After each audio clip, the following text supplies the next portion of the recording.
All right, Shalom Akyam, all praises, honor, and glory unto Yahweh, Bahashem, Yahweh Shai, Bahashem, Harakakadash. Double honors unto the apostles of Great Millstone, and peace and blessings to the Akyam out there doing the work of Yahweh, Bahashem, Yahweh Shai in truth, faith, and in sincerity. This brother Tazel pop back with some more fire because the Most High said he would make his word in our mouths fire. And that's what I'm coming with, the word of Yahweh, Bahashem, Yahweh Shai. This kingdom is going down. And it's a lovely time for the men of the Lord, for the elect of Israel. You know, we suffering, but the Most High is fulfilling these prophecies, such as you see here on your screen. This is from YouTube, of course, and it says Prince Harry and Meghan's bombshell departure explained. So, you know, as I stated before, I stated again, this is what the downfall or the decline of an empire looks like. This is what it looks like. Just take a look around you, and what you're witnessing, or what you are witnessing, is the downfall of an empire. Now, this is the scripture I just quoted out of Jeremiah chapter 5, verse 14. Wherefore thus said the Lord, power of hosts, because ye speak this word, behold, I will make my words in thy mouth fire, and this people wood, and it shall devour them. And we witness that, you know, all day, every day. Whether it be on the sit down or out on the highways and byways as we're preaching the gospel, you see people, wooden people, getting offended, being consumed, burnt up. All these wooden people in the world, you know what I'm saying? But the word is going out, it's taking effect, it's doing this thing, and so are the servants of the Most High, his prophets. They are doing their thing, and we're prophesying. You understand? So, right, you know, in the news, they're talking about how Prince Harry is and his wife and child have gone to Canada. They're denouncing their royal titles and this and that. You know what's really happening. You know, we won't know no time soon. But the tabloids, which I tend to believe, you know, they're having a field day with this, but I tend to believe, like the tabloids, that they were uh, disowned. So, you know, like I say, we won't know, but what I do know is that this is the sign, this is a major sign of the Most High stirring things up. As I've been saying for months, if not years, I've been saying there's infighting going on among the elite. And here, this is proof. This is proof of that infighting. Now, you listen to the fluff and puff news, and they tell you, oh, well, things were just too strict, and he wanted to leave. He didn't want to abide under the strict rules or whatever of the royal household, and that, you know, that doesn't make any sense. You know, you're gonna give up your title and your royalty and live in lavish, which I'm sure he's still gonna have some degree of lavishness, but you're gonna give all that up just without a cause. No, it's been issues ever since he married that woman, and I believe that it finally took its toll. So, hey, it'll come out in the wash, but this is what I wanted to go into. And this is, we're going to start at Daniel chapter 4 and verse 17. And we're going to start there. And it says, this matter is by the decree of the watchers and the demand by the word of the holy ones, to the intent that the living may know that the Most High ruleth in the kingdom of men, and giveth it to whomsoever he will, and set it up over it the basis of men. So what you're seeing, you know, which um, I don't know about this guy, him personally, because there were rumored affairs taking place. Um, and I say rumored affairs with his mother is more than likely why she was murdered. But the ones that's the queen, let's just cut to the chase. The queen who's sitting on the throne, who's uh, in some degree of power and rulership. You understand? See, She's about to be dethroned.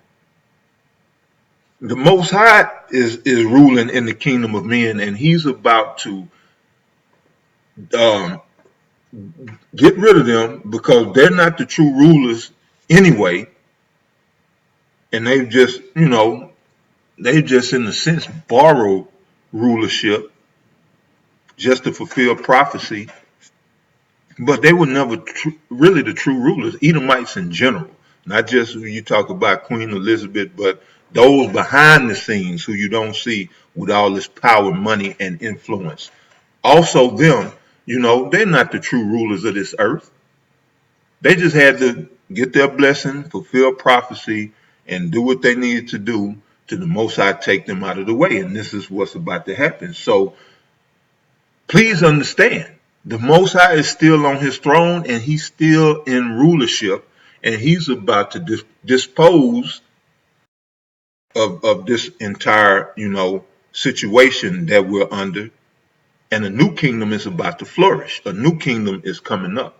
And that kingdom is what you see them brothers who y'all talk bad about, who y'all look at with them disgusted looks, turn your nose up at. That's the kingdom of the Most High. Now that's what his kingdom looks like coming up. But when you look around you in this world, this is what Esau's kingdom looks like going down. So now this is the book of Sirach, chapter 10, and we're going to go to verse 8. And it says, because of unrighteous dealings, injuries, and riches got by deceit, the kingdom is translated from one people to another. So the kingdom has always been translated. You Edomites ain't doing nothing slick. Y'all ain't on nothing more special or better than anybody else. There have been way better kingdoms than this shit that we in now. And where they big up Egypt, Egypt has some technology that far outshines the shit that they got out now. But that's a whole nother lesson right there. What I want to talk about is how all through history, I mentioned Egypt, but where is Egypt now? You wouldn't even know an Egyptian today if you saw for the most, especially you people here in America. But for the most part, you wouldn't even know an Egyptian because them people over there in Egypt are not the true Egyptians. We know what the Egyptians are today. But my point is, you wouldn't even know where to find an Egyptian, a true Egyptian. But they ruled the known world at one time. Now where are they? And so forth and so on. You can go to Babylon, whether you want to go back to Nimrod or you want to talk about Nebuchadnezzar's Babylon. Where is it at today? The Medes and the Persians. Where are they at today? We know about them Persians because they've been in the news also catching hell at the hands of those who are in power. But what you're witnessing is this kingdom in the process of being translated. It's about to be given up. They're gonna have to unass rulership. Period. They're gonna have to unass it. Now I want to read this since speaking on it. 2nd Ezra 6 and 8. The kingdom has always been translated, but that's gonna stop with this next rulership that's to come. And you must understand that, because let me read this right quick and then we'll get into that or go delve a little bit deeper into that Sirach 10 and 8. But this is as I said, 2nd Ezra 6 and at verse 8 it says, and he said unto me from Abraham unto Isaac, when Jacob and Esau were born of him, Jacob, the progenitor of the Israelites, the so-called Negros, Latinos, Native Americans, and wherever else these Israelites are scattered around the world in the four corners of the earth, you understand. They are Jacob, because we are his descendants. We are the Israelites. And then when you speak about Esau, you're speaking about the so-called white people predominantly, because you got Edomites in every nation. You know, you got some Edomites that dark as me, or almost as dark as me, because Esau has spread his seed as well. But right, again, and he said unto me, from Abraham unto Isaac, when Jacob and Esau were born of him, Jacob's hand held first the heel of Esau, which was symbolic of him pulling Esau down. You know, now you just imagine somebody grabbing you by the heel or by the ankle. You know, you can't move. You can stumble and fall. They could cause you to trip. Well, that's what this is symbolizing, and that's taking place right now through the preaching of the gospel, the word of Yahweh Ba'ashem Yahweh Shai. This is how he's being taken down by the heel. Okay, it says verse 10, the hand of man is betwixt the heel and the hand, which is the hand of the Most High. You know, ultimately, but it says, other question, Ezra, asked thou not. Oh, Salakia, I missed verse 9. Let me jump up to verse 9. Salakia, the second Ezra 6 and 9, getting ahead of myself. It says, for Esau, the so-called white man, is the end of the world. World in the sense of it can either be a rulership or age, a time. You know what I'm saying? So, right, we are in that time of Esau's falling down, and he is the end of the world, the end of an age, and we're about to enter a brand new age, eon, an age of righteousness, because the Most High's word is going to take precedence, which is Yahweh Shai, or who is Yahweh Shai Hamashiach. His word, the Most High's word, is going to take precedence and rule over everything. And the scripture tells you, every knee shall bow, every tongue shall confess. Or it might say swear, but something to that effect. Now I'm gonna see if I can pull that up. But right, for Esau is the end of the world, and Jacob is the beginning of it that followeth. The hand of man is betwixt the heel and the hand. Of the question Esdras asked thou not. So right, this is what's going on. Esau is the end of the world. The Most High has his spirit in the earth working, his angels in the earth working, and they're bringing about the demise of this wicked, oppressive empire. It's coming to a close. It's coming to an end. So going back to that Sirach, and this is again 10 and 8, and it says, because of unrighteous dealings, injuries, and riches got by deceit, the kingdom is translated from one people to another, because all the kingdoms in the past were of the flesh. And man is flawed. The flesh is flawed. There is no perfection in the flesh. Perfection is in Yahweh Shai, because he came in the flesh and mastered it. The only man, period, hands down, who mastered the flesh. And he got the masteries. He took the victory, overcame. And so now, us who are in him, walking in his word, being shapen unto his image, he justifies us and makes intercession. So yeah, you're not gonna master the flesh, but if you could only master this word, Yahweh Shai, walking in the spirit, then he would justify you. He would justify you. But That didn't apply to any other nation. Now all these nations want to raise up and talk about they got salvation and this and that. No, this don't pertain to you.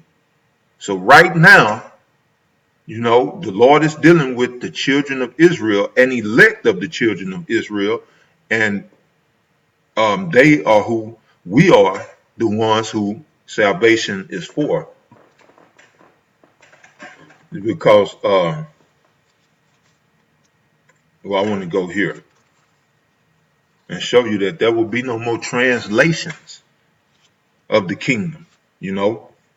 There will be no more changing of the guard when we take place, because, like I said, we're going to take the kingdom in masteries, having already conquered in our Lord Yahushua. So the scripture it plainly stated that because of unrighteous dealings, injuries, and riches got by deceit, that the kingdom is translated, from one people to another people, to nations. And because of Yahushua and what he did, we won't have that issue. So we're gonna, we're gonna rule, man. World without end. So this is all right. This is Isaiah 45, verse 17. But Israel shall be saved in the Lord with an everlasting salvation. Ye shall not be ashamed nor confounded. Right. We won't be ashamed nor confounded because Yahushua had justified us. So who's going to make us ashamed? Who's going to confound us? Man, we got the truth. That's why we approach the throne of grace so boldly, out there prophesying and preaching in the boldness of the Spirit. So it says again, but Israel shall be saved in the Lord with an everlasting salvation. It's everlasting. There will be no more translating of the kingdoms. No, Esau not going to rise back up and take us down. Or the Elamites, going to come up again and take us down. Catch King David slipping and get the victory over us. No. It's going to be an everlasting salvation. And check out what it says. It says, ye shall not be ashamed nor confounded, world without end. A world without end, man. So that world is the world of Israel. And this new kingdom that's being established.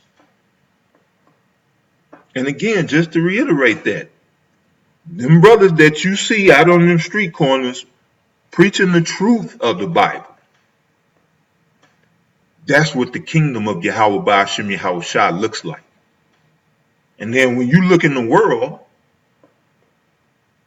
and you see things like this, you have a royal denouncing his royalty. That's crazy. Who does that? Who said, you know what?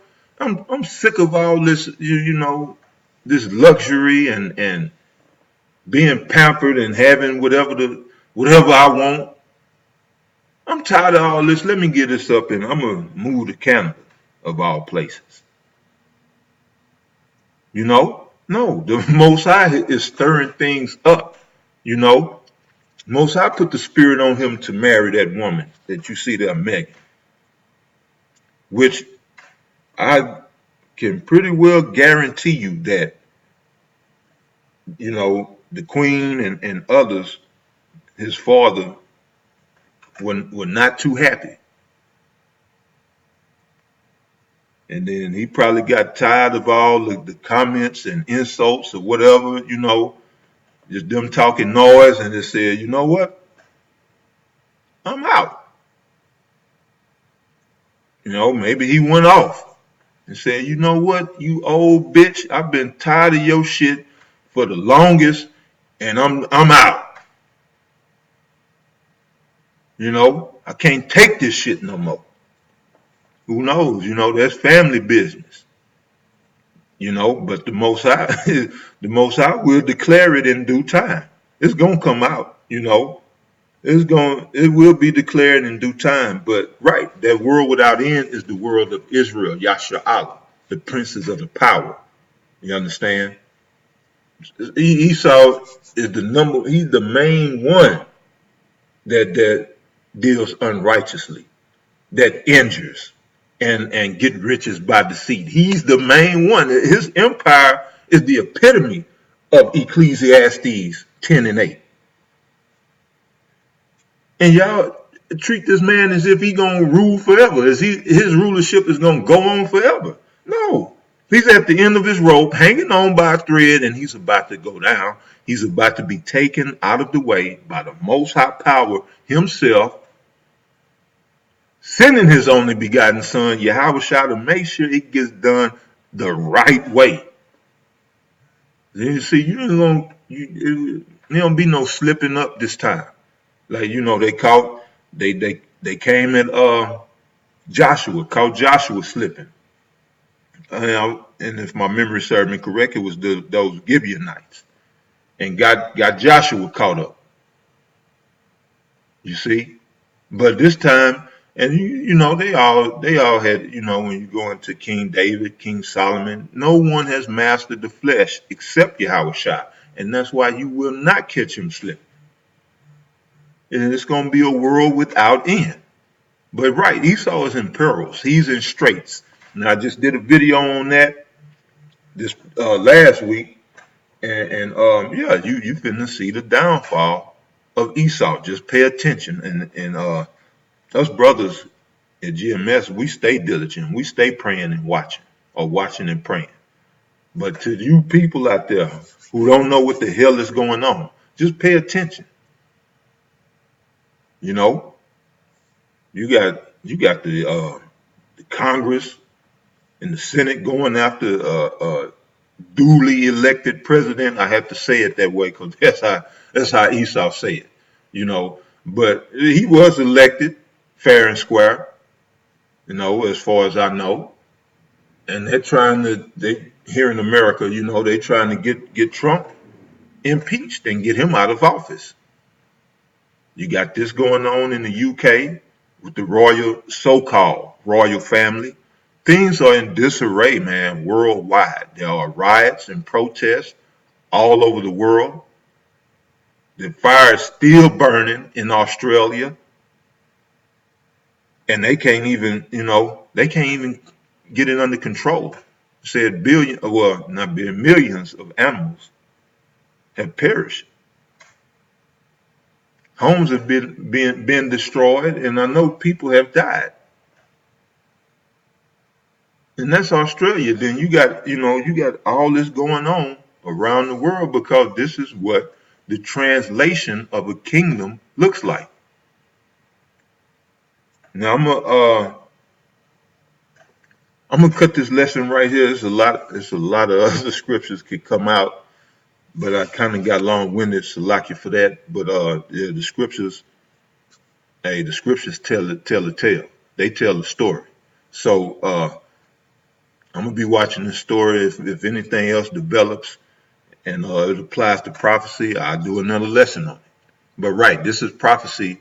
Being the year of prophecy, this is prophecy. You might say, "Oh, well, that's just yeah, it ain't no big deal." No, this is a major deal because this letting you know that there's disarray in the royal family, so-called royal household. There's disarray. And the Most High said, when he is about to fill his belly, he shall be in straits.